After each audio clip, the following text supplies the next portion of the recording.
matikan mikrofon peserta yang melanggar. Yang keempat, setiap peserta wajib menggunakan fitur raise hand jika ingin bersuara atau bertanya. Yang kelima, peserta dilarang mengaktifkan fitur mikrofon dan mencoret-coret layar pada saat pemaparan materi berlangsung. Yang keenam, peserta dilarang meninggalkan Zoom meeting selama acara berlangsung. Selanjutnya, peserta juga dilarang mengajukan pertanyaan selain pada waktu yang telah ditentukan. Semua peserta diharapkan menjaga ketertiban acara perancangan berlangsungnya acara webinar Kelapa di Setuja. Baik, uh, Assalamualaikum warahmatullahi wabarakatuh. Selamat pagi, salam sejahtera bagi kita semua.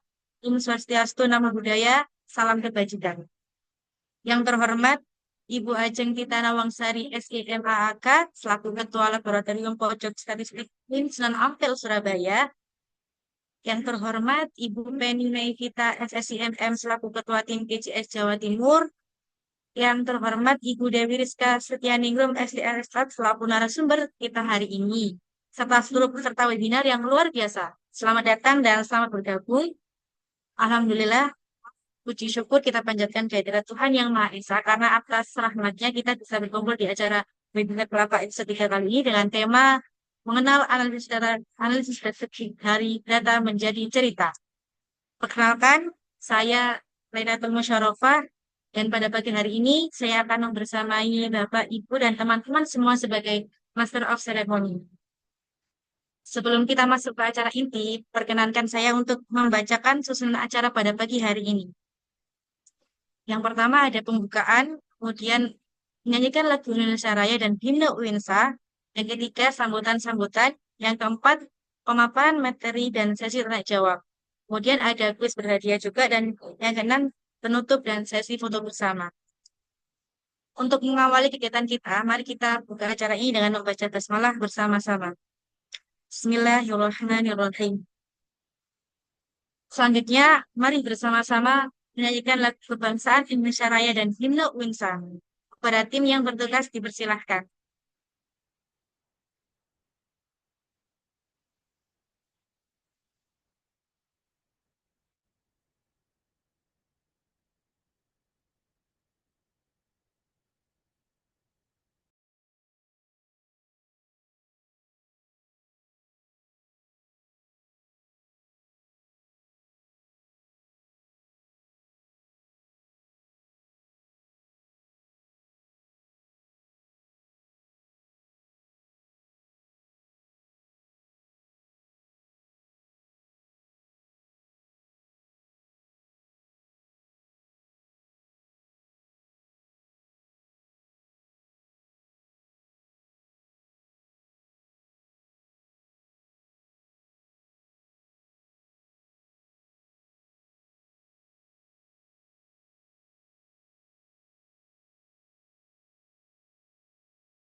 acara yang ketiga, yaitu sambutan. Sambutan pertama akan disampaikan oleh Ketua Pelaksana, ini Saudari Reva Aurelia. Buatnya Saudari Reva, kami persilahkan.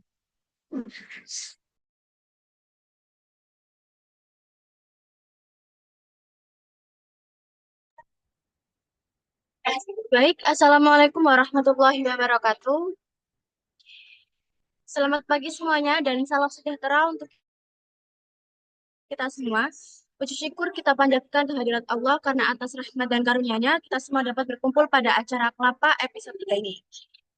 Dan saya tidak lupa ucapkan terima kasih banyak pada seluruh peserta yang telah menyempatkan waktunya untuk bisa bergabung dan hadir pada acara Kelapa pada pagi hari ini. Saya ucapkan terima kasih kepada Ibu Dewi Rizka Setianingrum STR Stat selaku pemateri webinar Kelapa pada pagi hari ini. Semoga webinar ini merupakan, kami berharap melalui materi yang disampaikan Ibu dapat eh, diterima oleh seluruh peserta dan bermanfaat untuk kedepannya. Akhir kata, terima kasih. Wassalamualaikum warahmatullahi wabarakatuh. Waalaikumsalam warahmatullahi wabarakatuh. Terima kasih banyak atas sambutan hangatnya Kak Reva. Sambutan selanjutnya dari Ketua PJS UINSA, yakni Kak Helen Aulia Nugroho. Kepada Kak Helen Aulia Nugroho dipersilahkan.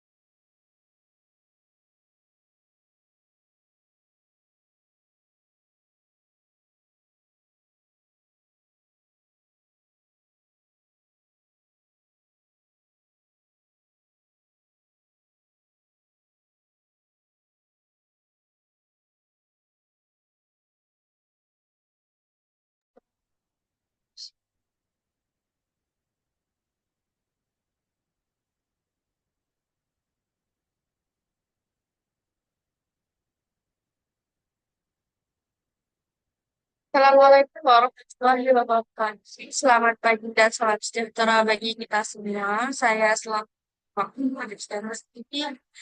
Sebelumnya, ini yang terhormat kepada Ibu Ajelita Nawangsari, SKFAAK, selaku Kepala Laboratorium Febik bisa, juga Ibu Eni Mevita, SSI FM, selaku Ketua Pojok Statistik Jawa Timur.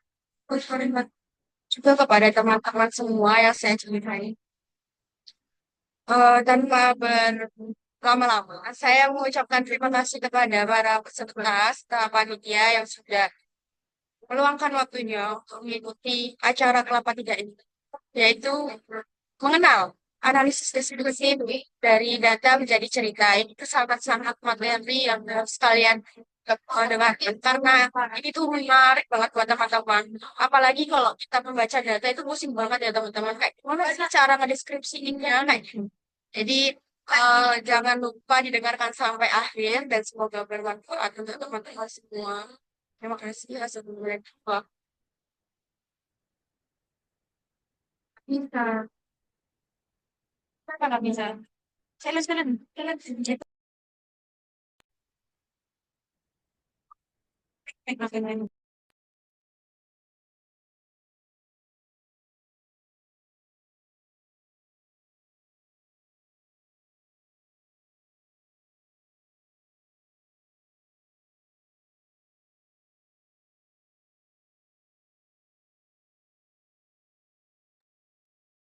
Yes, terima kasih Kak Helen atas sambutannya. Nah, sambutan terakhir akan disampaikan oleh Ketua Tim PCS Jawa Timur, ini Ibu Penny Mevita FSIMM. Kepada Ibu Penny, kami persilahkan.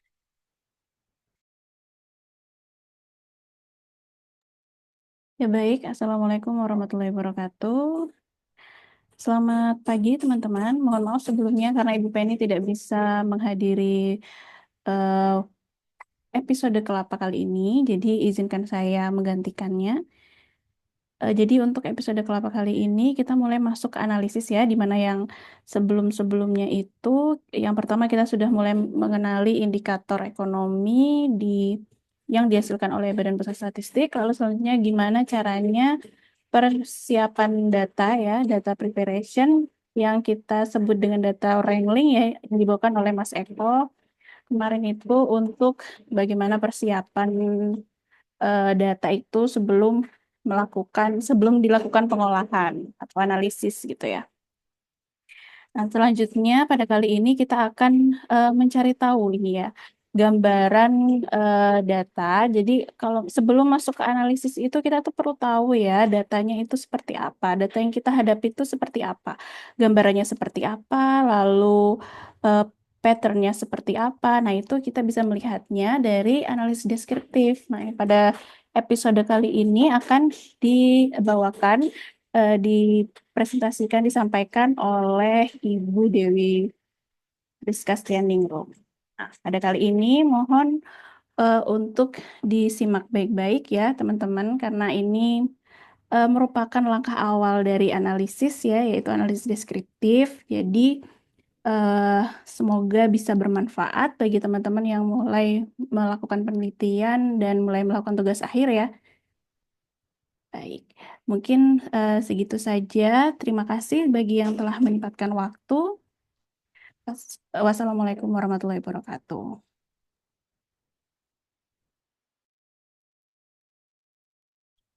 Ya, selanjutnya acara yang keempat, yakni acara inti dari webinar pagi ini yaitu pemaparan materi oleh narasumber kita. Keren banget pastinya ini Ibu Dewi Rizka Setianingrum Restoran yang akan dipandu oleh moderator kita yakni Kak Nafila. Kepada Kak Nafila, waktu menayar kami persilakan. Baik, Assalamualaikum warahmatullahi wabarakatuh. Selamat pagi dan salam sejahtera untuk kita semua. Perkenalkan, saya Nafila Tika Malisa sebagai moderator yang akan memandu jalannya webinar dengan tema mengenal analisis deskriptif dari data menjadi cerita. Webinar ini akan menghadirkan narasumber luar biasa kita, yaitu Ibu Dewi Rizka Setianingrum, STR Stat, yang merupakan ahli pertama di Badan Pusat Statistik BPS Provinsi Jawa Timur. Beliau beliau akan membagikan ilmu dan pengalamannya dalam menyampaikan data secara deskriptif agar mudah dipahami dan bermanfaat bagi kita semua. Sebelum kita mulai, izinkan saya menyampaikan beberapa informasi teknis agar acara berjalan dengan lancar. Sesi pertama yaitu materi yang akan berlangsung selama 6 menit. Uh, Selama berlangsungnya pemaparan materi, peserta dimohon untuk tidak menyalakan mikrofon. Setelah itu, kita akan masuk ke sesi tanya jawab. Bagi peserta yang ingin bertanya, persilakan menyalakan mikrofon. Jadi, pastikan tetap bersama kami sampai akhir acara. Tanpa berlama-lama, kita sambut narasumber kita kepada Ibu Dewi Setianingrum, STM Stat, waktu dan layar kami persilakan. Silakan.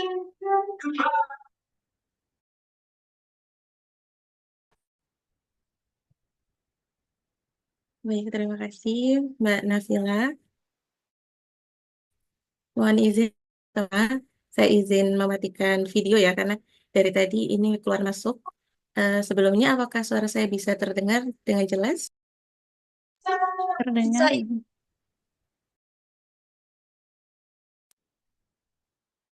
Oke, mohon izin.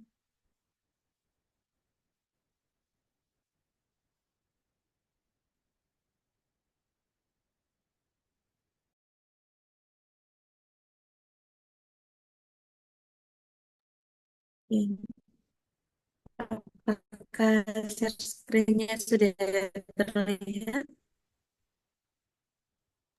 Sudah terlihat? Baik, terima kasih sebelumnya teman-teman semua. Assalamualaikum warahmatullahi wabarakatuh. Terima kasih teman-teman Salam. semua sudah bergabung. Walaupun ini lagi weekend gitu ya teman-teman, tapi teman-teman masih semangat untuk mengikuti acara Kelapa series ketiga kali ini. Pada acara Kelapa series 3 kali ini, saya akan membawakan materi ya teman-teman terkait dengan mengenal analisis deskriptif dari data menjadi cerita. Itu judulnya.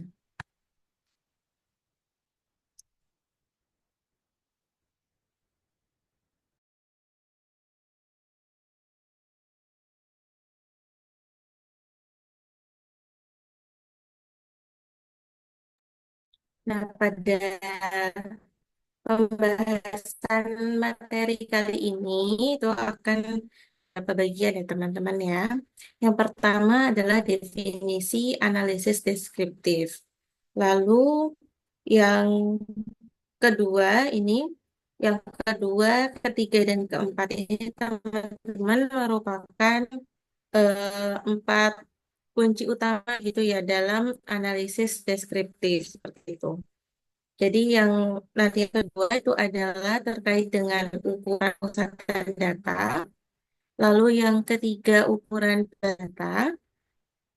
Keempat ini tabel dan diagram. Yang kelima ini tools. Nah ini nanti saya pakai Excel teman-teman ya. Jadi ini yang paling sederhana. Jika mungkin teman-teman nanti mau melihat tentang bagaimana deskriptif statistiknya dari suatu data itu seperti itu. Lalu yang keenam ini produk analisis deskriptif yang ada di BPS yang tentunya bisa teman-teman sekalian akses dengan mudah dan tentunya gratis seperti itu. Kita masuk ke pembahasan pertama, yakni terkait dengan definisi analisis deskriptif. Nah, sebelum masuk ke definisi analisis deskriptif, pertama-tama kita masuk ke jenis-jenis data terlebih dahulu ya teman-teman. Jadi supaya kita mengenal data itu ada apa aja sih. Jadi yang pertama ini adalah data menurut dengan sifatnya gitu ya. Data menurut sifatnya itu terbagi menjadi dua. Yang pertama adalah data kualitatif dan yang kedua adalah data kuantitatif. Yang pertama, data kualitatif itu adalah data yang tidak berbentuk angka, ya. Jadi bentuknya itu bukan angka. Data kualitatif ini mempunyai ciri, yakni tidak bisa dilakukan operasi matematika di dalam datanya. Contoh operasi matematika itu seperti apa? Contohnya seperti penambahan, pengurangan, perkalian, dan pembagian. Nah, yang seperti ini untuk data kualitatif itu tidak bisa. Nah, di sini contohnya seperti ketika teman-teman semua melakukan eh, pengumpulan data menggunakan kuesioner gitu ya, terkait dengan kualitas pelayanan suatu restoran atau rumah makan. Data kualitatifnya itu contohnya sebut atau rumah makan tersebut bagaimana kualitas pelayanan di restoran ini. Mereka menjawabnya dengan eh, baik gitu ya. Kualitas pelayanannya baik atau kualitas pelayanan buruk. Nah, seperti itu adalah data kuantitatif. Kalau data kuantitatif ini berarti kebalikannya teman-teman, yakni data yang bentuknya merupakan angka gitu ya. Jadi merupakan angka hingganya gitu ya teman-teman. Contohnya itu adalah Izin Bu harga Dewi Siska. saham gitu ya. Atau harga emas gitu ya. Saat ini sedang booming gitu ya. Iya, Sepertinya ini ya, apa namanya, gimana? putus-putus ya. Apakah suara saya Apa- tidak terdengar? Iya, terdengar Ibu, tapi putus-putus gitu. Apa izin dari saya Oh, aja share putus-putus screen-nya? juga. Iya, betul.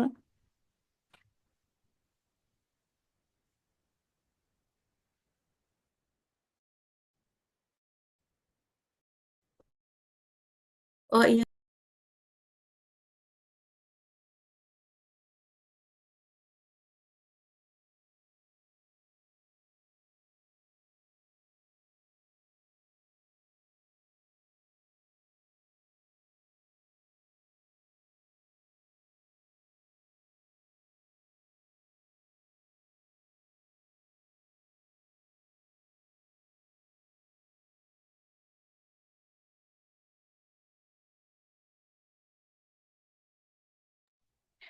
Oke, apa sudah terlihat?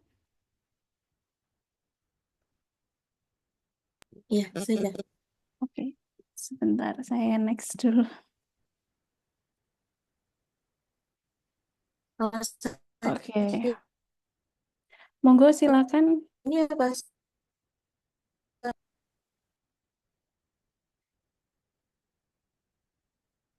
Ya.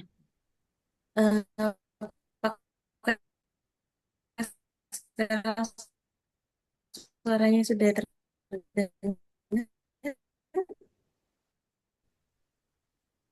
Kalau dari saya terdengar masih putus-putus sedikit. Mungkin dari atau masih putus-putus?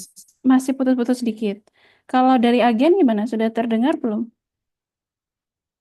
Apa suaranya putus-putus juga atau jangan-jangan saya aja suaranya Sama putus? Mbak, agak Ya, Mbak, sama. putus.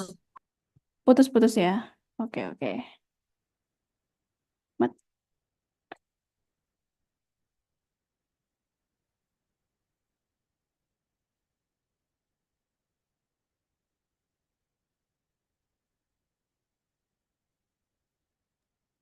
Oke, baik teman-teman. Nanti kalau misalkan suaranya putus-putus lagi, bisa diinterupsi gitu ya mungkin ya. Oke, siap, Ibu. Coba ulangi lagi ya teman-teman. Jadi sebelum kita melihat dari eh,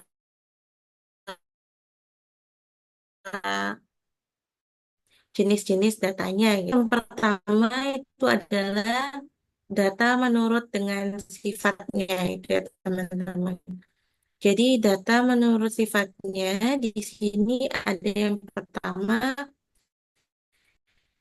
data kualitatif dan yang kedua adalah data kuantitatif. Data kualitatif itu adalah data yang tidak berbentuk angka, ya.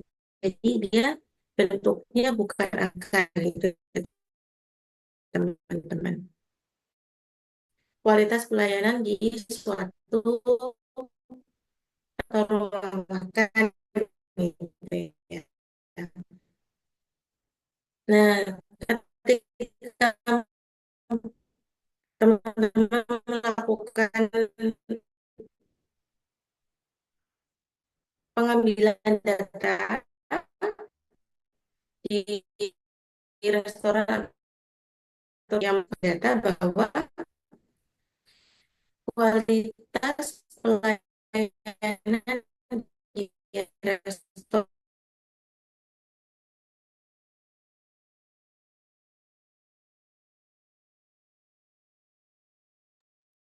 Mohon maaf terputus ya suaranya.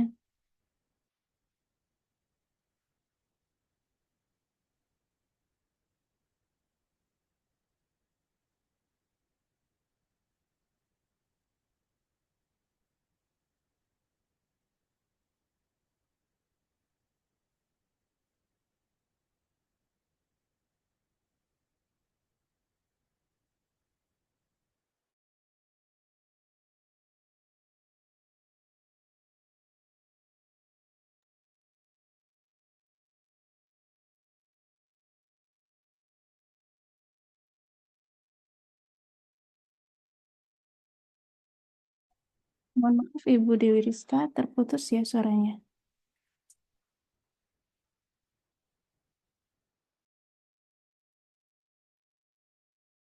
Iya, mohon maaf ya teman-teman. Mungkin ini saya join juga dari HP gitu ya. Oh ya baik, Bu. Boleh, boleh, Bu. Takutnya mungkin kendalanya dari laptopnya gitu. Oke, ini udah enak kok suaranya. Oh iya, baik.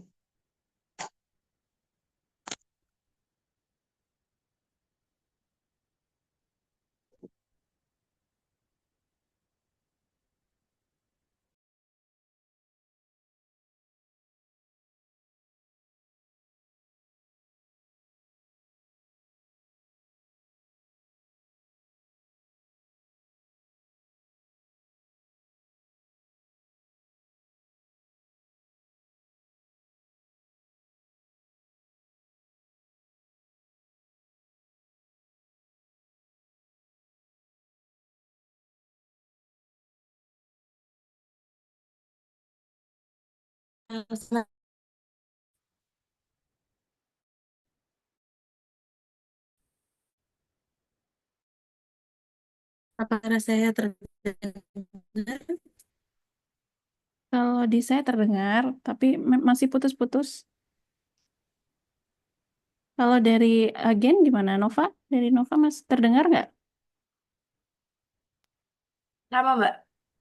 Oke.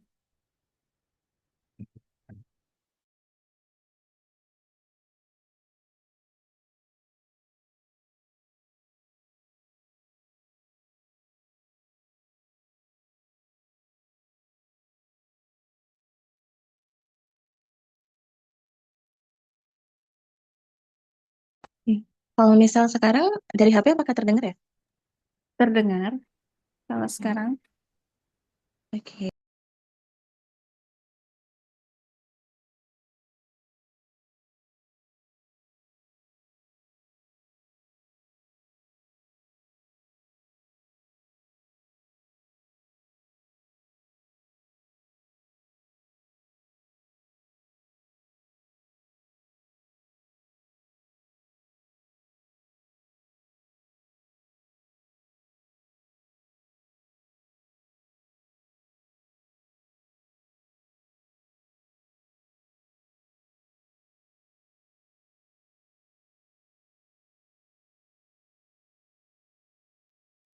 Ya, mohon maaf ya teman-teman. Mungkin saya lanjutkan dari jenis-jenis data ini ya. Yang pertama adalah menurut sifatnya. Yang pertama adalah data kualitatif ini ya. Data kualitatif ini merupakan data yang tidak berbentuk angka. Data kualitatif merupakan data yang mempunyai ciri tidak bisa dilakukan operasi matematika. Seperti contohnya, operasi matematika itu penambahan, pengurangan, perkalian, dan pembagian. Misalnya ketika teman-teman ini melakukan pengumpulan data di suatu restoran atau rumah makan gitu ya. Nah, ketika teman-teman menanyakan kepada pengunjung restoran tersebut terkait dengan bagaimana kualitas pelayanan di restoran atau rumah makan, biasanya kan teman-teman itu akan menanyakan bahwa bagaimana kualitas pelayanan di restoran ini gitu ya. Misalkan, oh kata respondennya itu ya, kata yang teman-teman tanyain itu tadi, yang pengunjung, itu kualitasnya pelayanannya bagus, atau pelayanannya buruk gitu ya, atau pelayanannya cepat atau lambat, seperti itu ya teman-teman ya. Nah, itu adalah salah satu contoh dari data kualitatif. Jadi sifatnya bukan berbentuk angka. Nah, lalu yang kedua itu adalah data kuantitatif. Data kuantitatif itu merupakan data yang berbentuk angka. Jadi ini adalah kebalikan dari data kualitatif, gitu ya teman-teman ya. Jadi contohnya data kuantitatif itu adalah harga saham atau harga emas yang sekarang sedang booming gitu ya teman-teman ya, bahwa harga emas itu setiap hari itu pasti ada kenaikan atau penurunan seperti itu.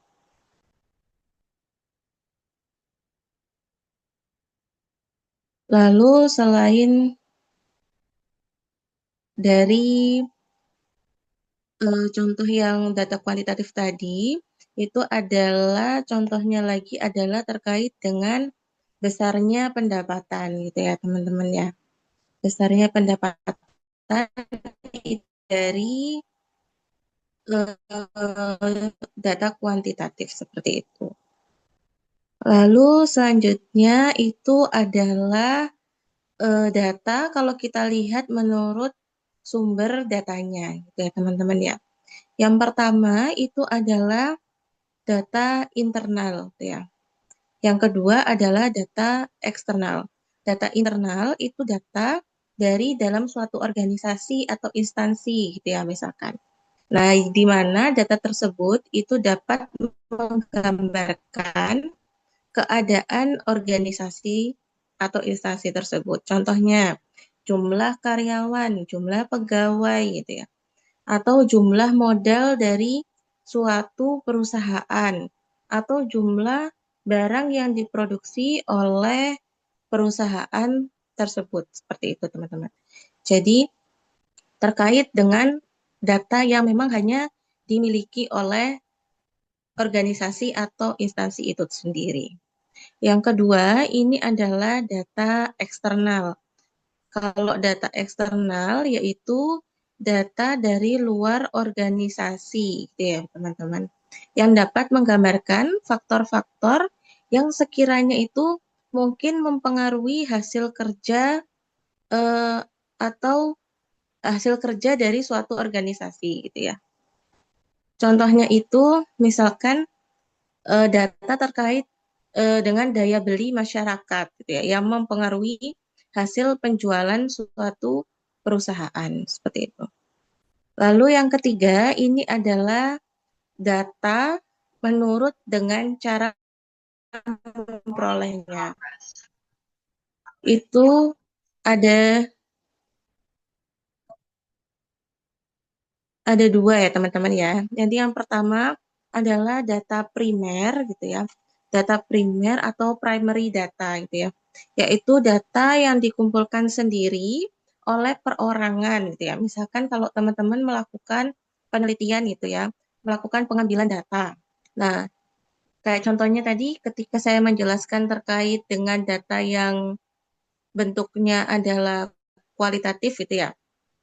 Kan tadi contohnya teman-teman melakukan pengambilan data di restoran atau rumah makan.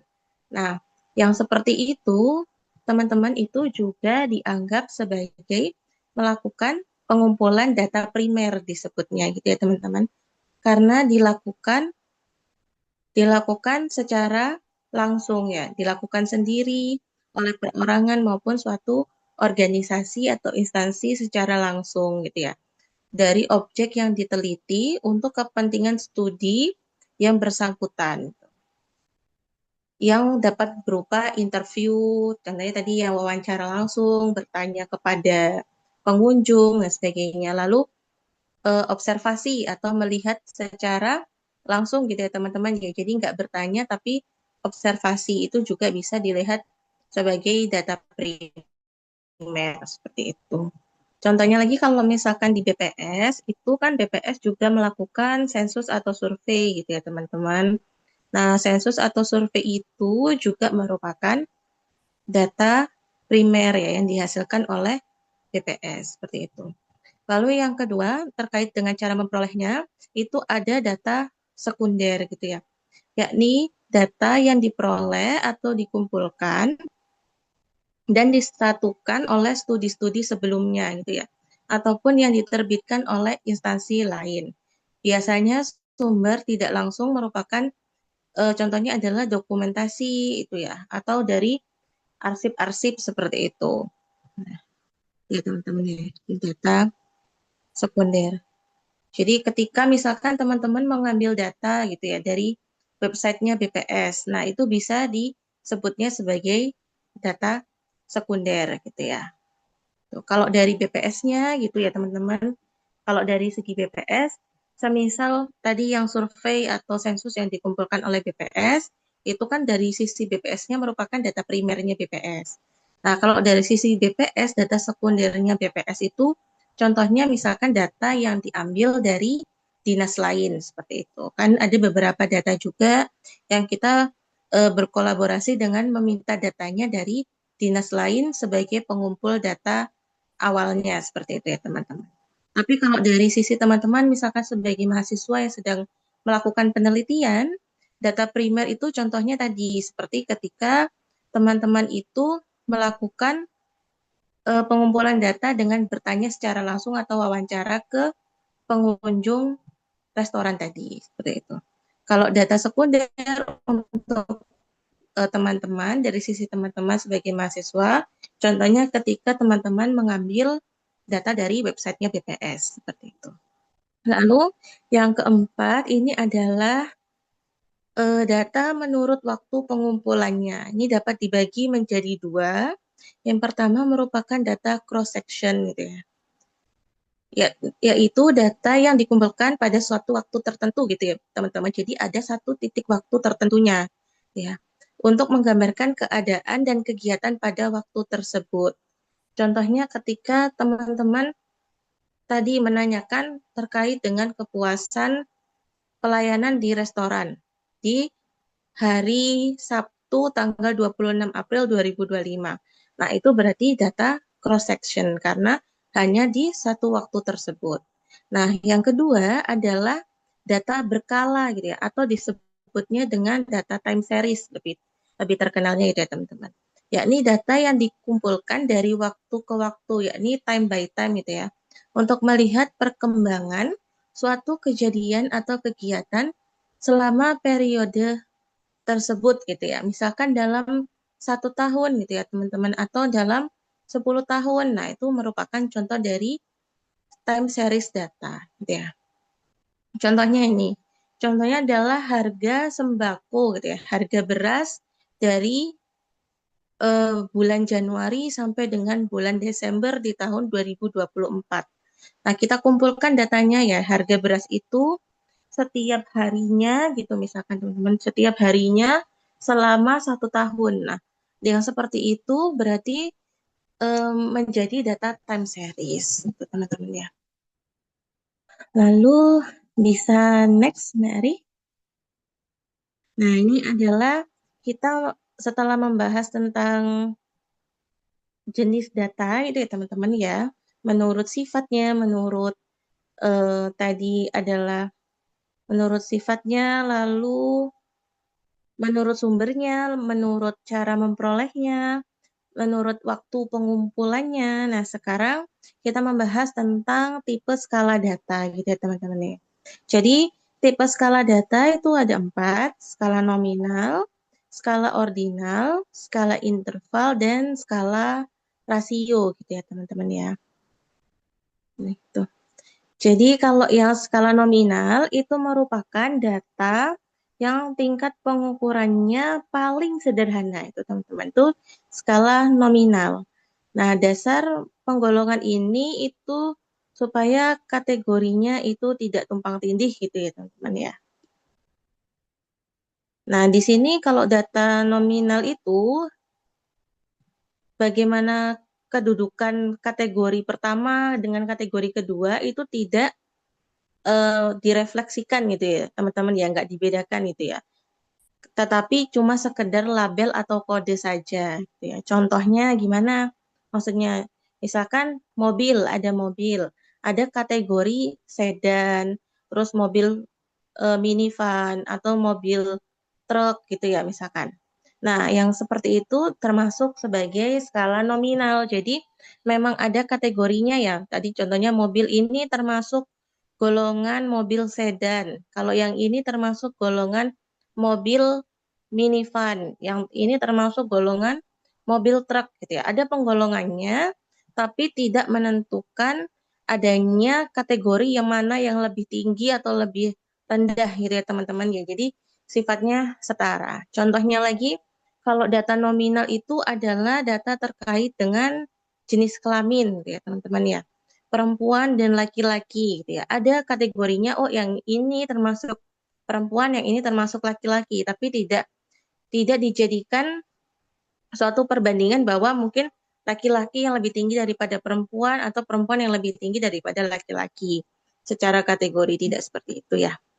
Lalu selanjutnya yang kedua adalah skala ordinal. Nah, skala ini itu bedanya dengan yang nominal, ini sudah bisa mengurutkan dari tingkatannya tadi teman-teman ya.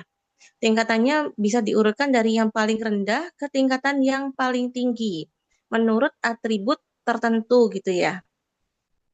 Contohnya, ketika tadi melakukan pengumpulan data terkait dengan kepuasan pelanggan tadi ya. Pelanggannya ada bilang, oh iya saya puas dengan pelayanan di restoran ini. Lalu ada yang bilang, oh saya sangat puas. Lalu ada yang bilang saya tidak puas. Ada juga yang bilang saya sangat tidak puas. Nah, itu merupakan contoh dari data skala ordinal. Jadi ada kategorinya dan sudah bisa diurutkan seperti itu ya teman-teman ya. Dari data yang paling tinggi maupun dari data yang paling rendah tadi. Contohnya tadi dari sangat tidak puas, misalkan lalu tidak puas, lalu puas ataupun sangat puas. Seperti itu contohnya. Lalu ada yang ketiga adalah data skala interval gitu ya. Sama halnya seperti yang data ordinal itu teman-teman, kalau skala interval ini itu juga mengurutkan orang atau objek berdasarkan suatu atribut. Nah, di sini interval atau jarak yang sama pada skala interval dipandang sebagai jarak yang sama pula pada objek yang diukur gitu ya. Contohnya seperti apa? Contohnya seperti data yang bisa kita lakukan perankingan ya. Contohnya data nilai mahasiswa ini ya IPK gitu ya teman-teman ya. Ada yang IPK-nya 4 gitu ya. Ada yang IPK-nya 3,5, ada yang IPK-nya 3. Nah, seperti itu merupakan contoh data skala interval gitu ya. Lalu yang keempat adalah rasio. Nah, di sini kalau data skala rasio itu sebenarnya mirip dengan yang interval tadi ya, nomor 3, teman-teman ya. Tapi yang bedanya di sini sudah ada nilai nol absolutnya, gitu ya. Karena ada titik nol absolutnya, maka perbandingan rasionya itu dapat ditentukan. Misalkan harga produk A gitu ya, harganya 3.000, lalu harga produk B itu 6.000.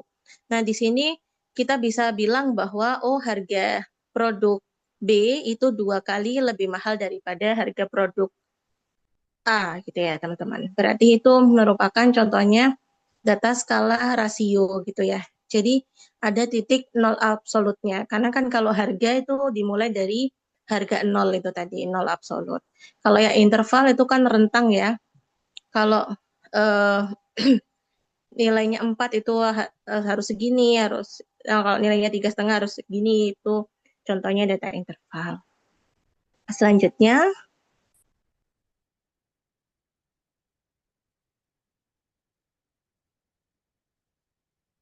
selanjutnya kita baru membahas terkait dengan ini ya teman-teman ya. Analisis deskriptifnya itu berarti yang seperti apa sih gitu ya. Nah, analisis deskriptif itu merupakan metode penelitian yang bertujuan untuk menggambarkan atau mendeskripsikan data yang dikumpulkan dengan apa adanya, teman-teman ya, tanpa bermaksud membuat kesimpulan yang berlaku secara umum atau generalisasi, gitu ya. Jadi nggak bisa itu teman-teman kalau kita melakukan analisis deskriptif untuk mengambil kesimpulan. Itu tidak bisa. Kalau kita mau mengambil kesimpulan, kita harus melakukan analisis inferensia, seperti itu ya. Lalu di sini analisis deskriptif itu fokusnya teman-teman adalah memberikan gambaran atau ringkasan tentang karakteristik data yang sedang diteliti. Jadi sifatnya adalah deskripsi datanya seperti apa. Dan tanpa generalisasi ya. Jadi karena tujuan utama analisis deskriptif itu bukan untuk membuat kesimpulan yang berlaku untuk populasi yang luas, tapi tujuan utamanya hanya untuk memahami karakteristik spesifik dari sampel atau data yang sedang dianalisis. Jadi, misalkan teman-teman itu bilang melakukan penelitian tadi ya di rumah makan itu ya, hanya beberapa sampel saja. Berarti yang bisa teman-teman analisis ya sampelnya teman-teman itu saja. Jadi teman-teman nggak bisa bilang bahwa semua orang yang pernah masuk ke restoran ini menyatakan bahwa puas dengan pelayanannya. Itu nggak bisa teman-teman. Jadi tidak bisa membuat kesimpulan untuk populasi. Karena memang tujuannya hanya untuk melihat karakteristik dari data yang teman-teman peroleh saja. Jadi kalau misalkan tadi contohnya teman-teman melakukan penelitian ke rumah makan, itu dia, untuk melihat tingkat kepuasan pelanggan. Di sana teman-teman mendata 2 orang. Nah, berarti yang bisa dieksplorasi datanya ya data 20 itu. Jadi menggambarkannya ya data 20 orang itu. Teman-teman nggak bisa menggeneralisir bahwa oh berarti semua orang yang datang ke restoran ini pasti merasa puas atau merasa tidak puas, tidak bisa seperti itu ya. Jadi dari 20 data itu nanti kita bisa melihat misalkan dari sisi oh yang paling banyak datang ini jenis kelaminnya apa seperti itu. Lalu usianya berapa rentangnya dan sebagainya. Nah, yang seperti itu yang bisa dikategorikan sebagai analisis deskriptif. Nah, analisis deskriptif ini teman-teman biasanya penyajian datanya itu dalam berbagai format itu ya. Yang paling sering adalah dari tabel grafik gitu ya. Atau dari ringkasan numerik atau tadi yang saya sebutkan di awal itu ada tadi 4 kunci utama dalam statistik deskriptif itu yakni ukuran pemusatan data, lalu ukuran penyebaran data, lalu tabel dan diagram gitu ya teman-teman. Nah, nanti kita akan membahas gitu ya teman-teman kira-kira apa sih ukuran pemusatan data, penyebaran data dan sebagainya. Nah, tadi kalau analisis deskriptif ini contoh penerapannya itu yang sering digunakan adalah bagaimana terkait dengan menggambarkan profil responden. Nah, responden itu orang yang teman-teman lakukan penelitian gitu ya. Terus karakteristik demografis suatu tempat gitu misalkan gitu ya, dalam bentuk tabel, grafik, atau ringkasan statistik atau narasi.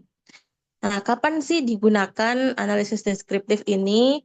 Analisis deskriptif ini biasanya digunakan ketika peneliti gitu ya, atau ketika teman-teman ingin melihat gambaran awal tentang data. Tapi kuncinya adalah tanpa mencoba membuat kesimpulan yang berlaku secara umum. Ya, jadi analisis deskriptif ini biasanya posisinya adalah di awal sendiri gitu ya teman-teman ya. Di awal sendiri ketika teman-teman melakukan penelitian atau ingin membuat suatu kajian seperti itu.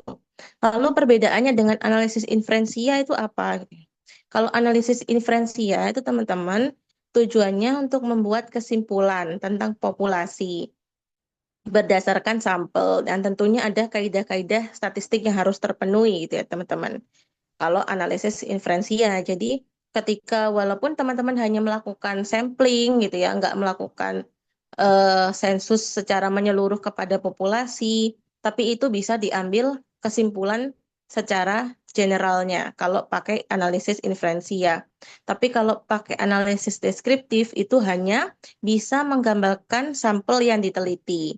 Jadi contohnya tadi seperti yang saya sampaikan, kalau misalkan teman-teman melakukan penelitiannya di rumah makan itu ada 20 orang, berarti yang bisa teman-teman lakukan penggambaran narasinya, karakteristiknya hanya 20 orang itu. Teman-teman tidak bisa menggeneralisasi bahwa semua orang yang pernah datang atau akan datang ke rumah makan itu akan merasakan hal yang sama. Itu nggak bisa, karena kita hanya melakukan analisis deskriptif itu ya teman-teman ya.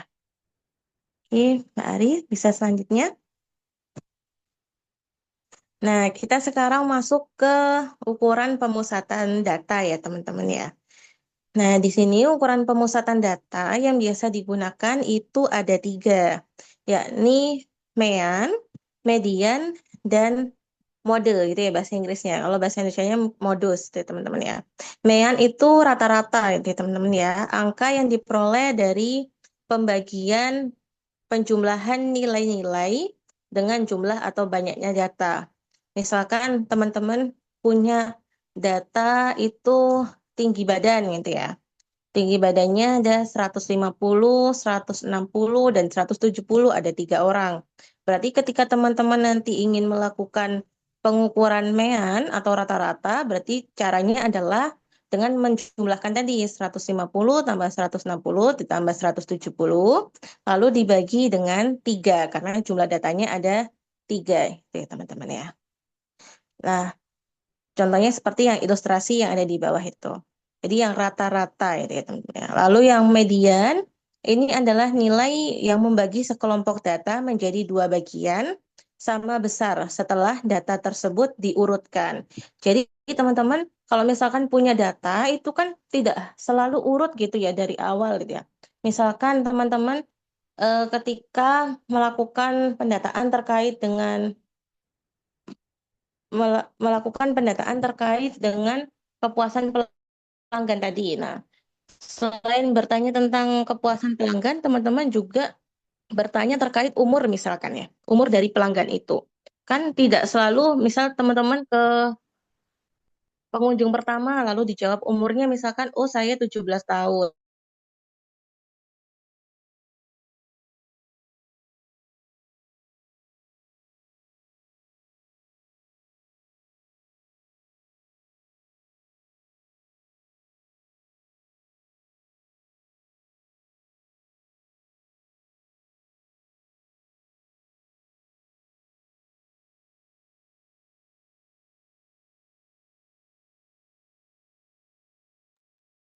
Mohon maaf Ibu Dewi tidak suaranya hilang lagi. Oh, sepertinya mohon maaf ya teman-teman, Ibu Dewinya sepertinya terlempar lagi. Mari kita tunggu sebentar.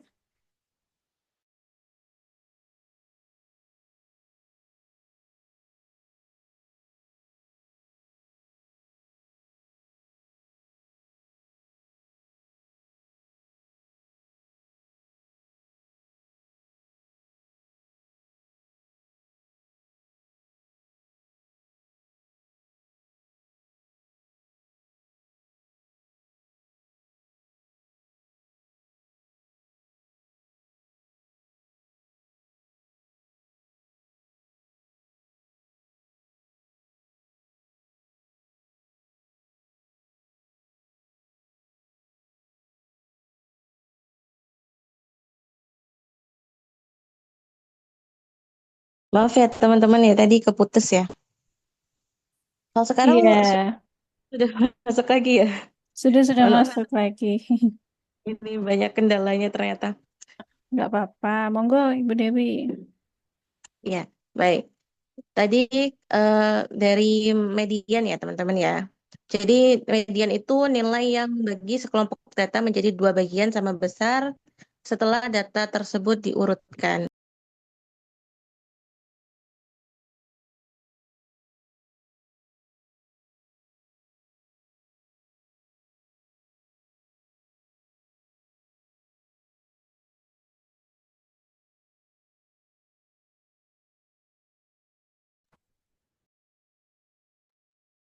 Sepertinya terputus lagi ya, Ibu Dewi.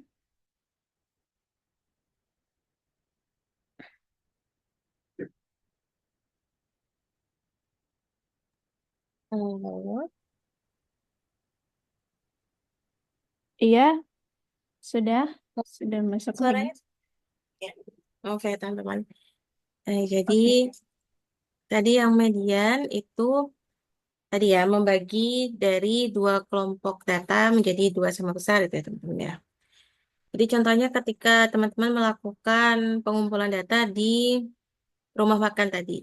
Kan tidak selalu pengunjung pertama, pengunjung kedua, pengunjung ketiga itu datanya langsung berurutan ya teman-teman ya. Misalkan melakukan pengumpulan data terkait dengan umurnya gitu ya. Kan tidak selalu teman-teman di pengunjung pertama, oh saya 17 tahun, pengunjung kedua 18 tahun, pengunjung ketiga 19 tahun. Kan tidak bisa harapkan seperti itu ya teman-teman ya. Bisa saja nanti ketika ke pengunjung pertama itu umurnya 50 tahun. Di pengunjung kedua umurnya 20 tahun. Di pengunjung ketiga umurnya 25 tahun. Nah, berarti kan Oh, dari 50 terus ke 20 ke 25. Nah, datanya kan berarti tidak berurutan gitu ya, teman-teman ya. Nah, ketika teman-teman ingin mengambil mediannya yang mana, itu teman-teman harus melakukan pengurutan datanya ya. Dari yang dari yang terkecil sampai dengan yang terbesar. Kalau contohnya di ilustrasi data ini, data dari tinggi badan ya. Di sini ada 7 orang. Nah, yang warna merah ini, teman-teman, yang ditunjuk sama panah, nah itu merupakan mediannya. Jadi setelah diurutkan, diambil dari nilai tengahnya, gitu ya, teman-teman ya. Terus yang ketiga ini adalah modus. Modus ini nilai yang paling sering muncul atau frekuensinya yang paling banyak gitu ya teman-teman ya. Jadi contohnya kalau di gambar ini tinggi badan gitu ya.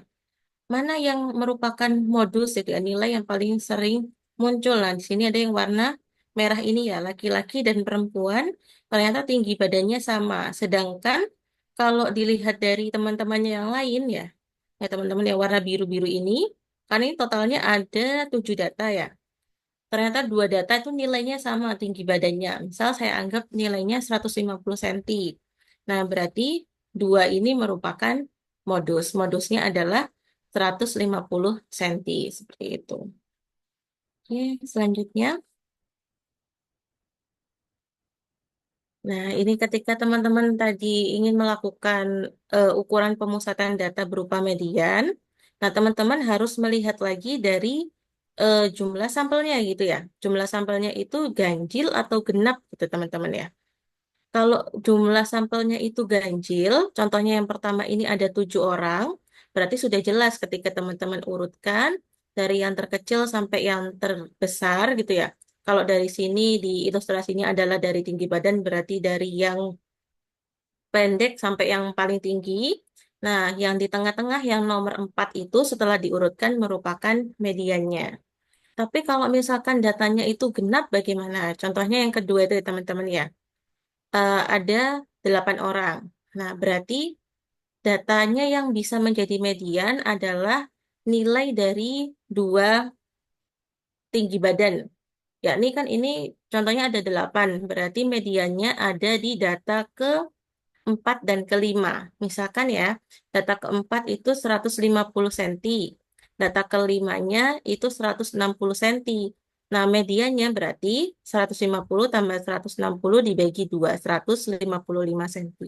Seperti itu. Jadi itu bedanya median ketika ada data ganjil yang jumlahnya ganjil maupun jumlahnya genap itu teman-teman. Jadi kita harus tahu di mana letak datanya, letak median datanya.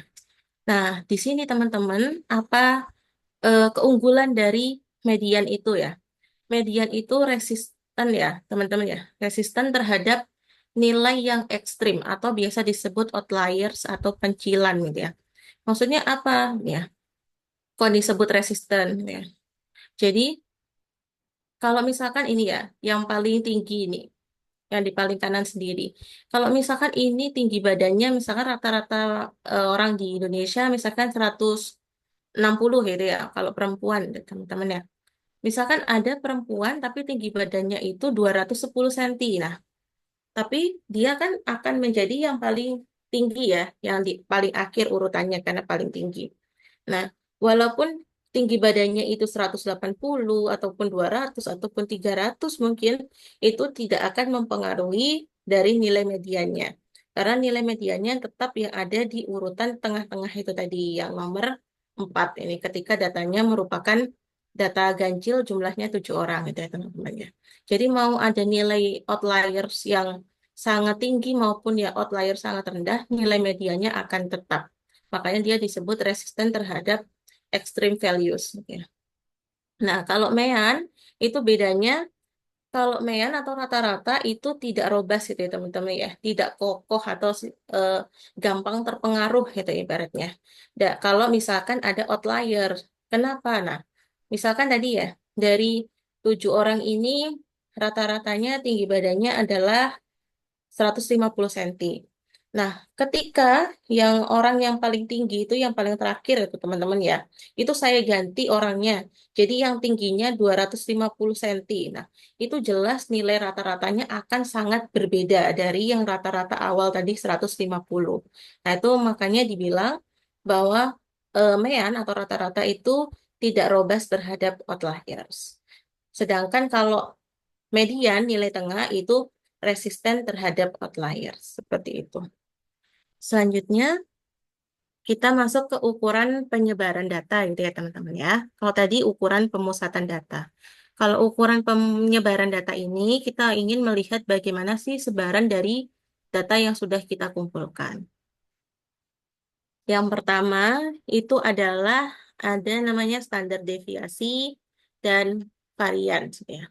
Standar deviasi ini menunjukkan jarak rata-rata antara setiap titik data dengan mean.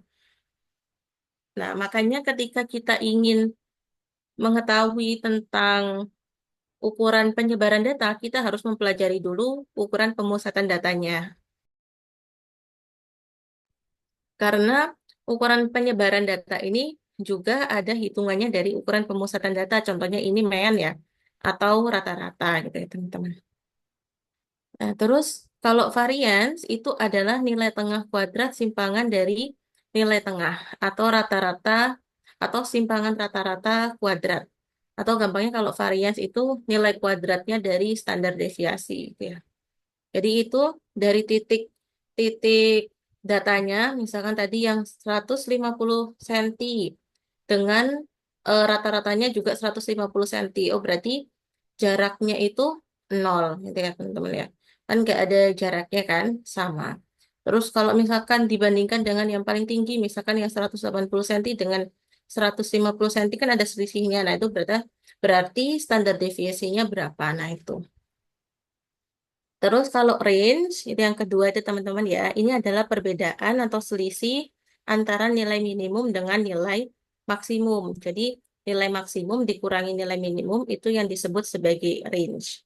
Jadi contohnya tadi misalkan yang paling tinggi 180, yang paling pendek itu 130, berarti range-nya adalah 180 dikurangi 130 cm. Berarti ada range atau perbedaan sebesar 50 cm antara data tersebut itu ya.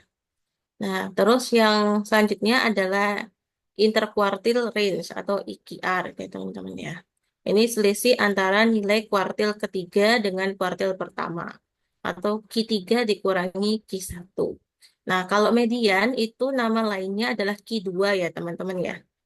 Kuartil 2 itu median.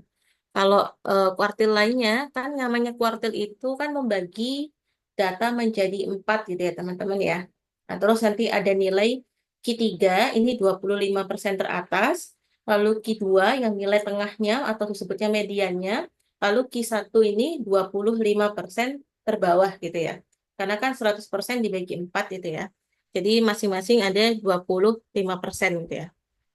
Nah, interquartile ring ini adalah selisih dari Q3 dikurangi Q1 dari nilai yang paling tinggi uh, dari nilai pada nilai kuartil 3 yakni pada 25% tertinggi dikurangi dengan nilai Q1 kuartil 1 yang merupakan 25% nilai terbawah gitu ya batasnya itu ya. Itu. Selanjutnya, nah kita masuk ke tabel dan diagram. Nah, ini kalau diagram untuk analisis deskriptif itu ada beberapa macam gitu ya, teman-teman ya. Ada namanya bar chart atau diagram batang ya, teman-teman ya.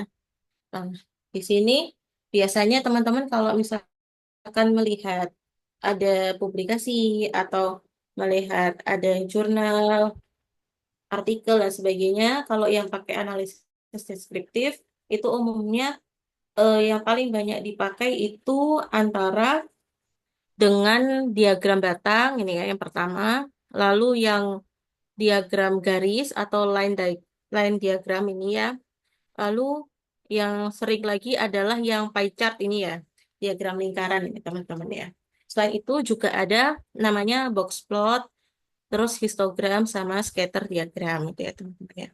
Untuk melihat bagaimana penyebarannya. Nah, kalau yang sebelumnya Mbak Ari, kalau yang bar chart ini teman-teman ya, yang diagram batang ini biasanya ada yang bentuknya itu seperti yang digambar ini ya, dia vertikal ke atas. Ada juga yang dia bentuknya horizontal. Nah, itu sebenarnya tergantung saja bagaimana enaknya data itu dilihat ya teman-teman ya. Jadi ya apa mau bentuknya ya seperti apa. Kalau diagram yang batang ini menghasilkan graf. Contohnya biasanya itu digunakan untuk menghasilkan atau merepresentasikan grafik cacah frekuensi gitu ya teman-teman ya. Biasanya kalau pakai diagram batang ini itu untuk data yang skalanya nominal dan ordinal, teman-teman ya. Contohnya tadi yang nominal laki-laki perempuan, nah berarti jumlah laki-laki, jumlah perempuan. Nah, seperti itu biasanya pakai diagram batang. Ya.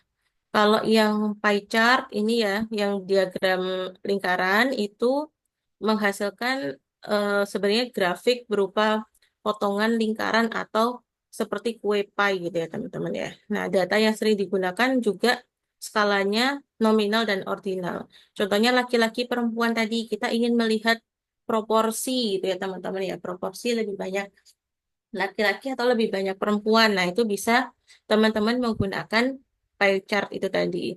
Jadi dari data itu misalkan ada set data gitu ya teman-teman ya. eh yang pertama laki-laki, kedua perempuan, ketiga laki-laki, keempat perempuan, kelima laki-laki. Berarti kan di situ teman-teman dari sebuah data itu teman-teman tuh bisa cerita, oh dari 5 orang itu lebih banyak ditemui yang berjenis kelamin laki-laki sebanyak 3 orang dan perempuannya sebanyak 2 orang. Ketika teman-teman ingin bicara, oh persentasenya, berarti yang laki-laki itu dari misalkan pengunjung ya tentunya. Dari 5 orang yang jadi sampel itu, ternyata pengunjung restorannya itu 60% adalah laki-laki dan 40%-nya adalah perempuan.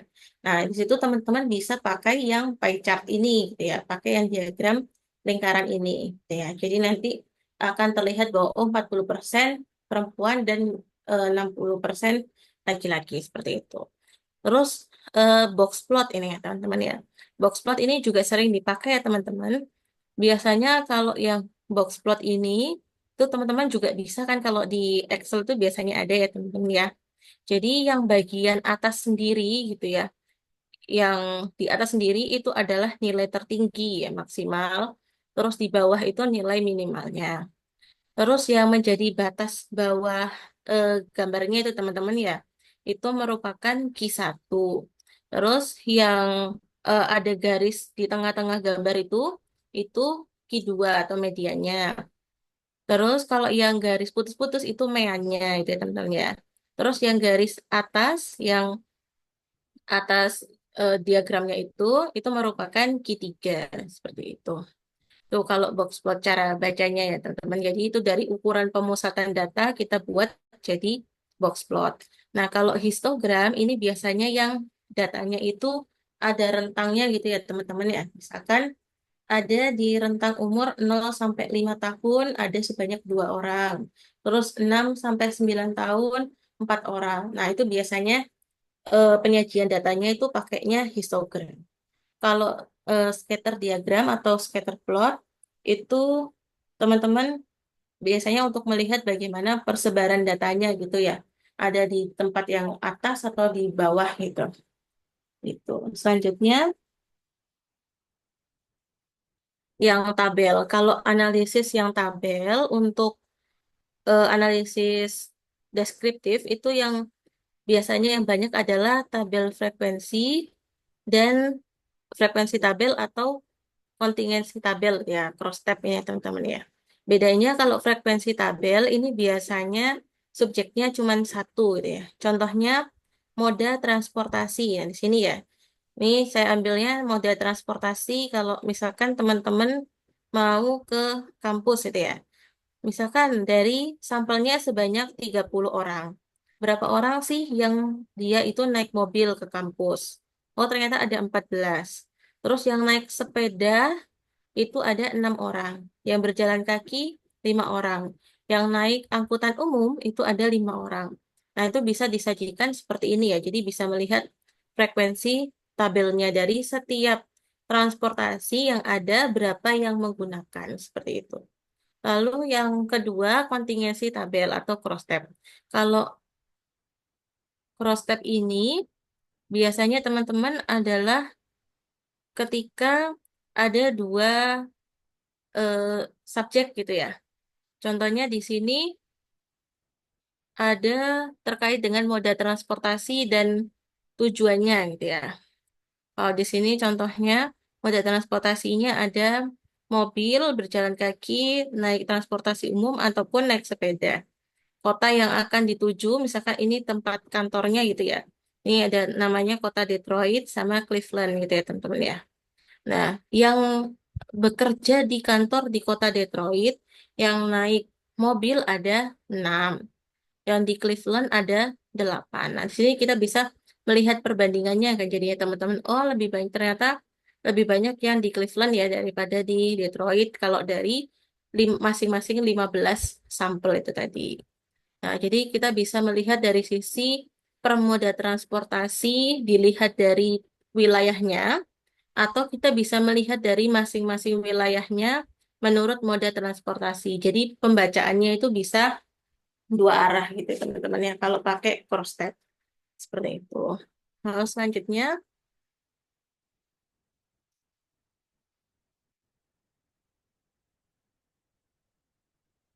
nah selanjutnya, nah ini ada tools ya teman-teman. Ini tools yang paling sederhana gitu ya, pakai Excel itu teman-teman ya. Kalau teman-teman sebenarnya bisa kalau misalkan mau pakai SPSS bisa.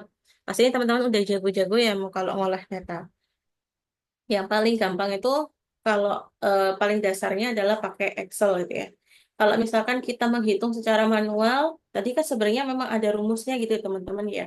Kalau mungkin menghitung nilai rata-rata kan mungkin gampang gitu ya teman-teman ya. Walaupun datanya ada 20 gitu, kita bisa manual gitu ya kalau rata-rata. Tapi kalau udah sampai rumus simpangan baku gitu ya, standar deviasi, varians tadi. Kalau kita pakai hitungnya manual itu kalau teman-teman belajar kan pasti panjang gitu ya. Nah, kita bisa pakai yang tools ini. Nah, tools ini ada di Excel teman-teman. Tapi kalau misalkan teman-teman buka Excelnya itu nggak langsung ada gitu ya. Jadi harus diaktifkan terlebih dahulu. Ini bisa mempermudah teman-teman yang punya data banyak gitu ya. Misalnya datanya ada 1000 nih. Kita mau lihat ukuran pemusatan data dan ukuran eh, penyebaran data gitu ya, persebaran data gitu ya. Nah, kita bisa mengaktifkannya itu kalau teman-teman buka Excel, itu ke teman-teman klik file ya, yang di pojok kiri. Lalu teman-teman pilih yang paling bawah itu ya, option. Nah, setelah itu, Mister Mari, ketika diklik option, nah akan muncul seperti ini, add-ins ya. Di add-ins ini, teman-teman cari yang analisis toolpack gitu ya. Nah, itu analisis toolpack itu teman-teman klik go itu ya. Di bawah itu ada klik go gitu kan. Nah, ketika klik go nanti akan muncul yang seperti ini ya. Nah, nah terus selanjutnya Mbak Ri, nah ketika muncul pop-up, nah muncul pop-up yang seperti ini tadi, teman-teman centang yang ada tulisan analisis toolpack itu ya. Nah, diklik lalu oke gitu ya. Nah, ketika teman-teman udah oke, nanti di bagian pojok kanan atasnya itu teman-teman, kalau teman-teman klik data, itu di bagian pojok kanan atasnya sudah menambah tuh satu fitur. Namanya data analisis. Nah, data itu, fitur itu bisa teman-teman gunakan untuk mengolah data, untuk melihat persebaran dan pemusatan datanya. Gitu ya. Selanjutnya, nah ini saya contohkan ya teman-teman ya. Datanya itu adalah data harga barang gitu ya di toko. Nah, itu ada kalau nggak salah 11 gitu ya teman-teman ya. Ada 11 harga gitu ya. Harga dari barang-barang yang ada di toko tersebut. Nah, teman-teman itu nanti bisa mengolahnya pada menu data analisis. Kan ini masih 11 data ya teman-teman ya. Teman-teman kalau mau ngitung sendiri mediannya berapa, berarti teman-teman harus ngurutkan dulu. dari yang terkecil sampai yang terbesar, baru nanti bisa menemukan mediannya gitu ya. Atau kalau misalkan teman-teman manual ngitung kan harus ditotal dulu, terus dibagi 11 untuk mencari rata-ratanya. Nah, kalau dengan menu yang data analisis itu, teman-teman bisa langsung mendapatkan datanya gitu, ukurannya gitu ya teman-teman ya. Selanjutnya, ini adalah, nah contohnya teman-teman ya.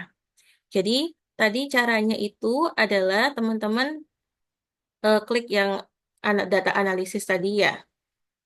Klik data analisis, terus nanti akan muncul seperti ini, deskriptif statistik gitu ya. Teman-teman tandai aja itu mau di yang mana aja datanya yang diambil gitu ya. Kebetulan ini mau ngambil 11-11-nya gitu ya. Itu di select gitu ya teman-teman ya. Terus nanti teman-teman eh, taruh di mana mau lihat summary datanya. Misalkan ini saya taruh di cell nomor E6 gitu ya. Nah, terus saya klik OK gitu teman-teman.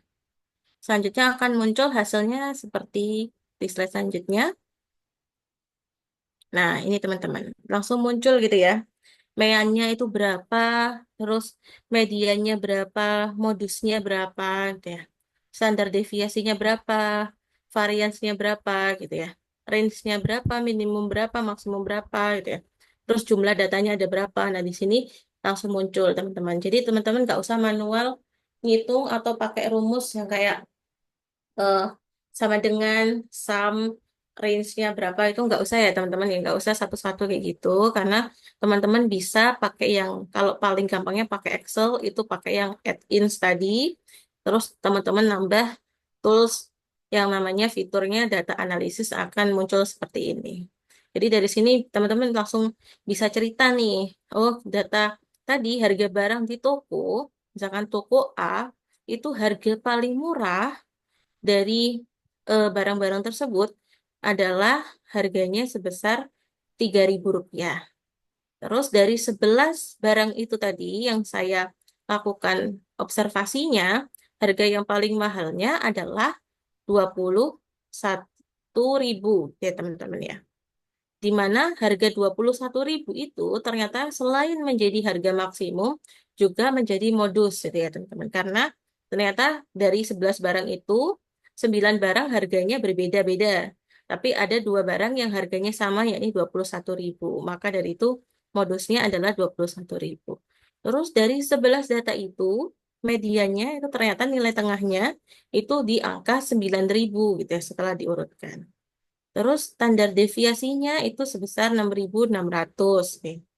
Nah, Terus terus range harganya. Oh, range harganya kalau dari 11 produk tersebut itu adalah 18.000. 18.000 tadi kalau dari rumusnya adalah maksimum dikurangi minimum ya. 21.000 dikurangi 3.000, 18.000. Berarti di situ ada range sebesar 18.000 dari 11 komoditas yang ada di toko tersebut. Seperti itu. Nah, teman-teman bisa itu kalau misalkan punya datanya 1.000 daripada teman-teman hitung manual gitu ya. Teman-teman bisa pakai tools ini tadi yang paling mudah di Excel. Kalau teman-teman udah terbiasa pakai SPSS itu juga sudah ada menu yang data deskriptif itu ya. Itu juga ada seperti itu. Selanjutnya, nah ini yang terakhir ya teman-teman ya, produk analisis deskriptif di BPS. Nah kalau teman-teman itu akses websitenya BPS Jawa Timur misalkan ya, di sini ya bagian publikasi dan berita resmi statistik. Di situ teman-teman bisa melihat itu ya, ada beberapa analisis deskriptif yang ada di dalam publikasi atau berita resmi statistik yang dihasilkan oleh BPS itu ya teman-teman. Jadi di situ memang sudah ada analisis deskriptifnya. Teman-teman juga akan melihat di situ ada berbagai macam diagram itu tadi ya. Seperti yang tadi saya sampaikan, ada nanti teman-teman lihat itu, oh ini kalau data seperti ini akan digunakan pakai yang diagram batang. Kalau yang ini diagram lingkaran dan sebagainya. Terus teman-teman juga nanti bisa lihat narasinya gitu ya. Oh ini membandingkannya seperti ini dan sebagainya. Tapi sekali lagi, kalau namanya analisis deskriptif itu teman-teman, itu tidak bisa untuk mengambil kesimpulan dari suatu populasi. Jadi kalau sampelnya hanya 20, ya berarti menggambarkannya 20 itu ya. Teman-teman ya nggak bisa bilang kalau seluruh populasinya akan mendapatkan kesimpulan serupa. Kalau mau mengambil kesimpulan, itu pakai analisisnya nanti inferensial. Seperti itu. Jadi kalau analisis deskriptif sekali lagi hanya menggambarkan karakteristik dari suatu sampelnya itu. Gitu ya, teman-teman. Oke. Oke, mungkin itu teman-teman yang materi yang bisa saya sampaikan itu ya dari data analisis deskriptif itu tadi. Jadi ada tadi ya dari ukuran pemusatan data, ukuran persebaran data, lalu tabel dan diagram yang bisa digunakan, terus tools yang kira-kira teman-teman bisa gunakan juga, itu terus sama contohnya yang analisis deskriptif kalau di data BPS seperti apa, nah itu bisa teman-teman lihat di publikasi atau BRS-nya di BPS ya. Contohnya tadi yang saya ambilkan tuh yang di BPS Jatim seperti itu. Mungkin gitu teman-teman. Saya kembalikan ke moderator.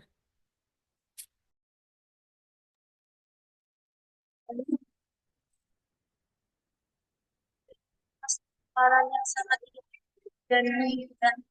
Kita akan masuk ke sesi tanya jawab. Nah, yang bertanya, silakan angkat tangan terlebih dahulu. Kemudian, mohon untuk nyalakan mikrofon. Nama dan asal apa kamu selalu menyampaikan secara jelas.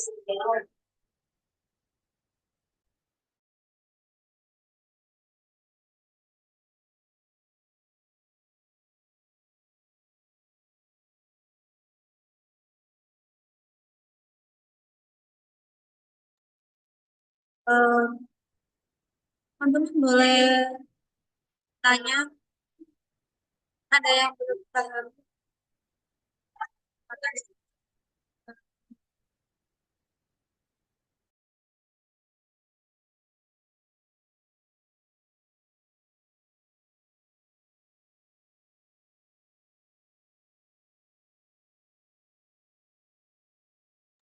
Ya, ayo teman-teman bisa bertanya bagi yang ini ya, apa namanya, sedang menyusun tugas akhir atau bahkan bagi yang sedang menjalankan penelitian ya, bagaimana misal ada pertanyaan tentang analisis deskriptif, kira-kira Kak data saya ini nih, kira-kira bagusnya pakai tabel apa, pakai grafik apa, begitu ya, atau eh, tentang analisis lainnya, terus atau misal metode analisis deskriptif itu sampai mana sih, gitu, bisa ditanyakan ya teman-teman.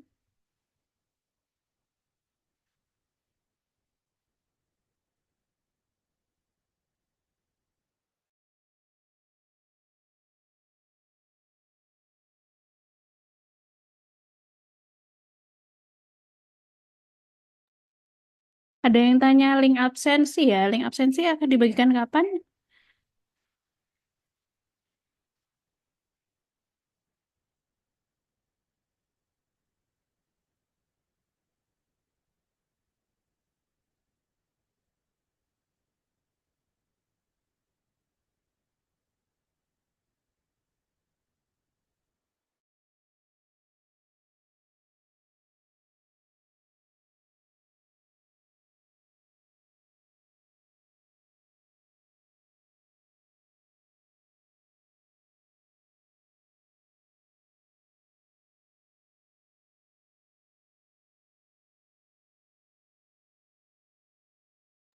Untuk di absensinya sudah bisa dicek.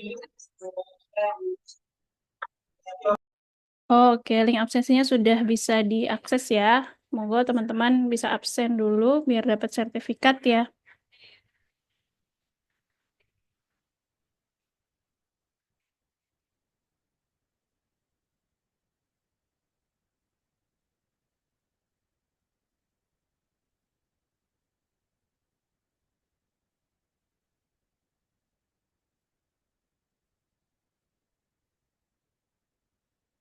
Oke, gimana teman-teman? Ada yang ingin bertanya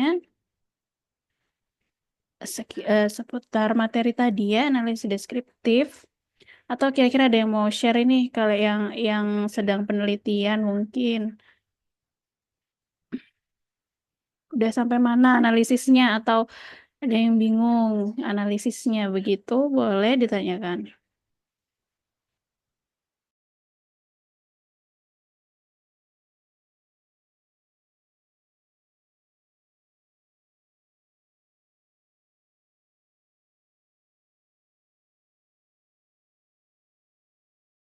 Kayak misal kalau nggak ada, boleh saya yang tanya ya, Ibu Dewi Rizka.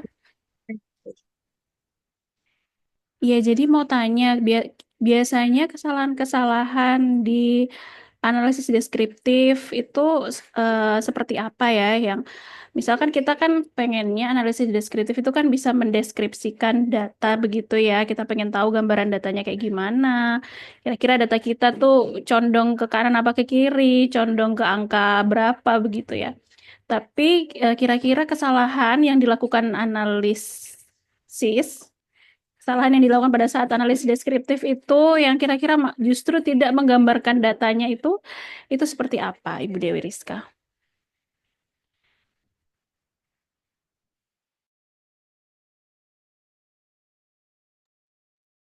Oke, baik. Terima kasih, Mbak Ari.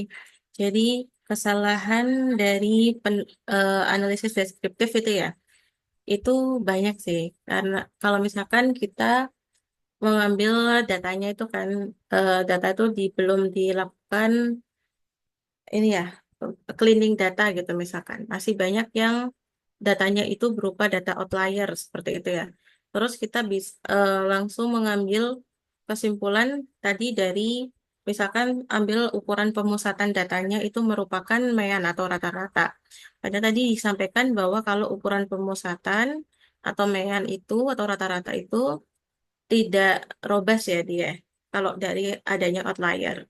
Nah, ketika ada outlier itu, nah kita perlu ini ya untuk melihat bahwa dan perlu menyampaikan bahwa ada outlier. Nah, outliernya outlier atas di nilai yang tinggi ataukah di outlier bawah ya nilai yang rendah seperti itu.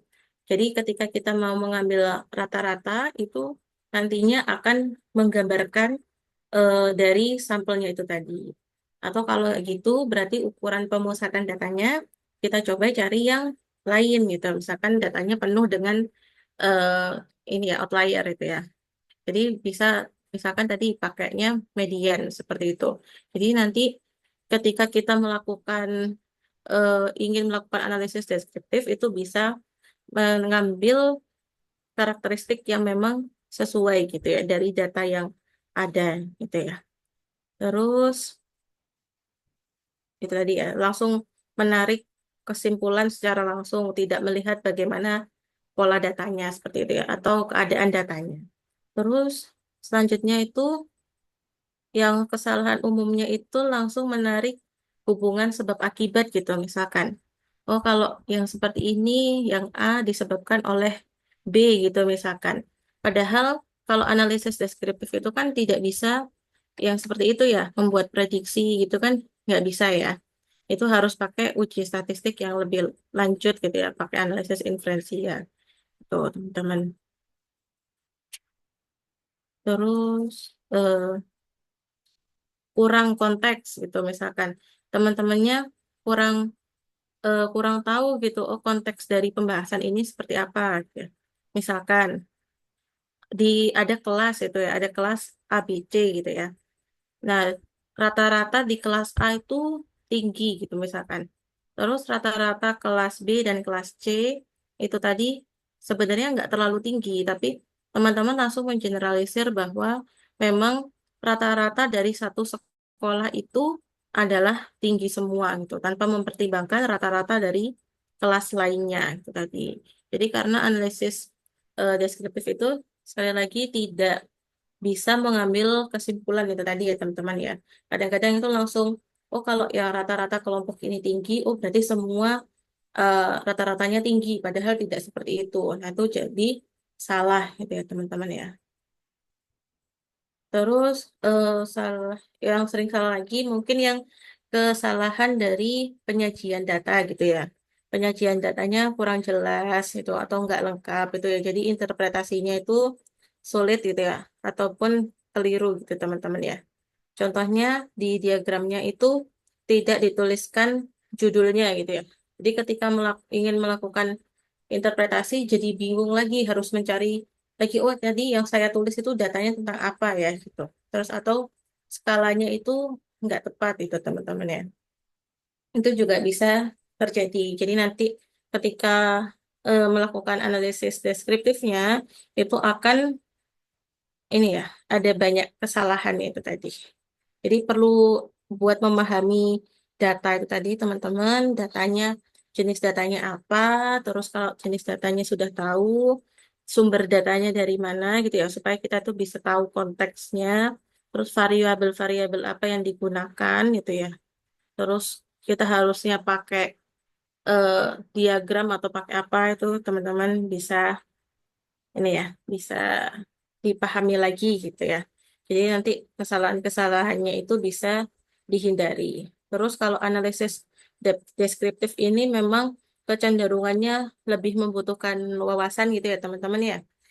Jadi supaya nanti ketika melakukan analisis deskriptif itu nggak hanya bilangnya cuman oh yang kalau ini lebih besar daripada ini gitu ya. Padahal sebenarnya besarnya pun itu teman-teman bisa ceritakan lagi gitu ya. Misalkan nilainya A lebih besar daripada nilainya B, tapi tidak selalu sampai di situ aja. Selisihnya berapa sih gitu? Kalau dibandingkan dengan C, bagaimana? Sebenarnya analisis deskriptif itu bisa banyak gitu ya teman-teman ya diceritakannya itu. Ini itu Mbak Ari. Baik, terima kasih Mbak Dewi Rizka. Berarti kita harus benar-benar memperhatikan ya, apa kalau misal mau pakai min, apa ada rata-rata, median itu kita harus tahu ini data punya outlier apa enggak gitu. Terus kita harus benar-benar untuk penyajian datanya ngecek gitu ya. Misalnya ini datanya ini data rentan waktu gitu. Kira-kira bagus nggak sih kalau pakai bar chart gitu? Atau cocoknya pakai apa? Apa pakai tabel aja ya? Atau pakai analis apa line chart gitu ya? Ya, kita harus menyesuaikan begitu. Nah, oke, bagus sekali ya materinya teman-teman. Semoga teman-teman mungkin setelah ini sudah punya wawasan ya untuk bagaimana cara kita memulai analisis, yaitu dengan yang pertama tuh analisis deskriptif terlebih dahulu. Kita perlu mengenal data kita itu sendiri. Kira-kira data kita itu gambarannya seperti apa? Apakah data kita range-nya terlalu lebar gitu ya? Misal saya ini mau ngambil data ini dari mahasiswa yang sedang ikut webinar ini. Kira-kira pengen tahu nih isi dompet mahasiswa yang ikut webinar sekarang ini berapa? Nah, itu pengen tahu nih kira-kira misal Nafila sekarang lagi bawa duit berapa gitu, atau Nova sekarang lagi bawa duit berapa gitu. Terus itu kira-kira itu kita perlu apakan itu pertama kita dari data isi dompet mahasiswa itu kita perlu tahu apa ini rata-ratanya dulu apa mediannya atau modusnya kira-kira mahasiswa nih paling banyak ini bawa dompet bawa uang berapa di dompetnya gitu ya pengen tahu nah itu caranya memulai analisis. Jadi kita perlu tahu ini gambaran data kita sendiri itu apa. Gimana kita mau mulai analisis selanjutnya, analisis inferensia ya yang biasanya mengambil kesimpulan. Gimana kita bisa memulai analisis inferensia kalau kita nggak tahu data kita itu gambarannya seperti apa. Nah, caranya tahu dan menggunakan analisis deskriptif ini begitu. Baik, teman-teman, mungkin ada lagi yang ingin ditanyakan? Oke, mungkin oh ada yang raise hand, monggo Nafila. Jadi, kan nama saya Nafisa dari Universitas. Jadi saya ingin bagaimana saya harus analisis deskriptif kita bisa dipahami oleh teman-teman karena mungkin Ibu Dewi bisa Oh, oke, baik. Boleh diulangi, Nafila, karena agak putus-putus ya barusan suaranya. Ya, saya ulangi ya pertanyaannya. Bagaimana caranya menyampaikan hasil analisis deskriptif supaya mudah dipahami oleh teman-teman yang bukan statistik gitu, yang non statistik. Oke, Oke. baik. Monggo Ya, silakan Ibu Dewi. ya, terima kasih Mbak Ari, terima kasih Mbak Nafila pertanyaannya. Di pertanyaannya itu bagaimana caranya kita itu bercerita gitu ya dari analisis deskriptif itu, kira-kira narasi yang kita bangun itu bagaimana supaya bisa dipahami gitu. Tidak hanya untuk orang yang punya background statistik saja, tapi yang punya background di luar statistik. Kira-kira bagaimana caranya? Sebenarnya membangun analisis itu ya teman-teman itu memang eh, perlu pengalaman gitu ya. Kita bisa nyoba itu eh, kita terus-menerus untuk melakukan ini ya. Kita nyoba terus untuk membuat narasi dan sebagainya. Terus kita bisa lebih banyak baca juga ya, teman-teman. Karena kalau kita lebih banyak baca, itu biasanya kita dapat insight ini, teman-teman. Oh, ternyata seperti apa sih cara orang membangun narasi yang baik gitu ya. Dari kalau kita banyak baca, nanti kita banyak melihat bagaimana narasi-narasi itu disampaikan oleh orang-orang yang lain. Nah, dari banyak baca itu sebenarnya kita bisa lihat nih, oh ternyata seperti ini ya, data yang seperti ini tuh bisa diceritakan dari sisi yang seperti ini, yang mudah dipahami. Nanti pastinya teman-teman kalau teman-teman udah mulai baca, kita pasti nantinya bisa melihat ini teman-teman. Oh, ini adalah narasi atau artikel yang mudah dipahami gitu ya. Atau yang ini narasi atau artikel yang memang eh, lebih advance gitu seperti itu teman-teman. Jadi pertama itu ya tipsnya mungkin eh, memang perlu pengalaman untuk membangun narasi yang mudah dipahami. Terus yang kedua mungkin kalau memang teman-teman masih awal untuk menulis analisis deskriptif gitu ya. Ini teman-teman bisa memakai kalimat yang mudah dipahami gitu ya. Kalimat yang mudah dipahaminya dengan kata-kata yang enggak sulit gitu ya teman-teman yang bisa diterima oleh masyarakat pada umumnya gitu ya walaupun tidak punya background statistik gitu. Terus eh, mungkin kalau lebih enak dipahami itu ketika lebih banyak yang bisa sampaikan gitu ya teman-teman ya. Jadi kalau daripada misalkan kita punya data itu cuma satu gitu misalkan ya terkait dengan umur gitu. Biasanya kalau kita menyampaikan umur saja gitu ya, terus kita analisis deskriptif itu nanti bahasanya juga jadi cuma sedikit. Ketika kita misalkan punya data umur lalu jenis kelamin lalu misalkan apa ya makanan kesukaan gitu misalkan dari teman-teman ini teman-teman agen statistik ini misalkan yang laki-laki berapa, perempuannya berapa, terus umurnya rata-rata di rentang berapa. Terus yang suka makan bakso berapa, suka makan seblak berapa. Nah, dari semakin banyaknya tadi data yang kita punya, itu juga penggambaran dari narasi yang bisa kita bangun itu juga akan lebih banyak dan itu juga akan semakin mudah dipahami gitu ya. Lebih memperkaya dari analisis deskriptif kita. Mungkin seperti itu, Mbak Nafila.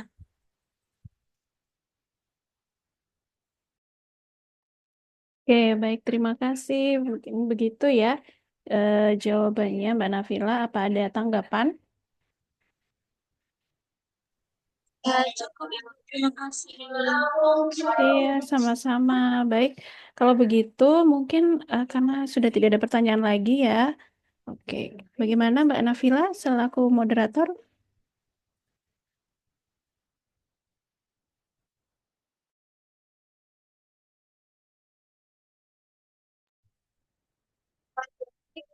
Karena waktu sudah kesimpulan yang dapat saya sampaikan dari yang telah disampaikan oleh Ibu Dewi adalah analisis deskriptif itu merupakan awal dalam proses analisis data yang bertujuan untuk menggambarkan karakter data apa yang adanya tanpa membuat generasi. Materi ini kondisi wisata, ukuran pemusatan, ukuran penyebaran, serta cara menyajikan data melalui tabel dan dengan bantuan tools sederhana seperti Excel, analisis deskriptif dapat menghasilkan informasi yang mudah dan dapat diakses.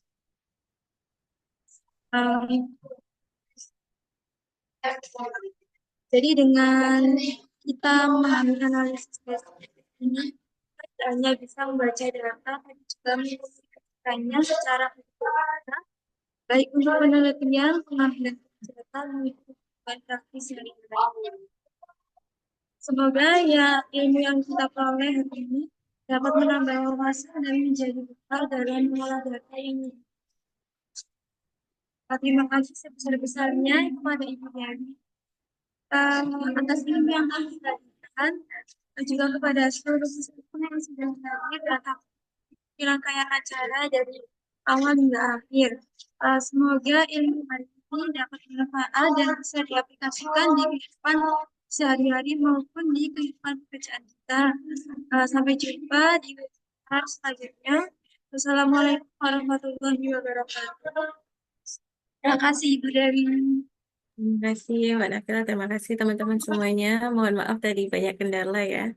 Terima Semoga kasih, Bu masih Dewi. bisa dipahami materinya. Terima kasih.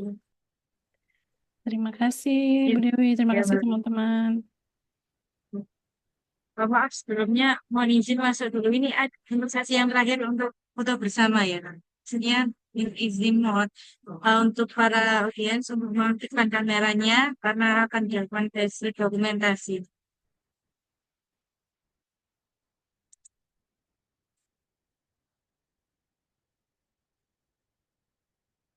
Satu, dua, tiga. Siap semua. Oke. Lagi. Satu, dua, tiga. Sudah, Bang.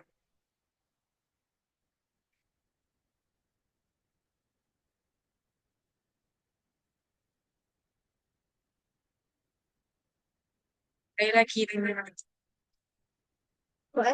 Ya, satu, dua, tiga. Terima kasih banyak Mbak Narasumber sudah moderator sebelahnya. Saya, Maret Musyarofa, mewakili panitia yang bertugas. Mohon maaf apabila ada kata atau sikap yang kurang berkenan. Semoga apa yang kita belajar hari ini bermanfaat dan sampai jumpa lagi di acara selanjutnya. Assalamualaikum warahmatullahi wabarakatuh. Terima kasih dan banyak statement. Waalaikumsalam Waalaikumsalam warahmatullahi wabarakatuh. Terima kasih. Terima kasih, Terima Kak. kasih, Pak Tulus. Terima kasih, Pak Tulus sudah datang ya. Terima Terima kasih, kasih, Mbak. teman-teman. Iya. Monggo dipersilakan untuk dapat live. Oh, atau kalau begitu mungkin saya akhiri aja ya Zoom-nya. Kami akhiri dalam terima kasih semuanya atas kerjasama yang baik dan partisipasinya dalam Kelapa episode 3.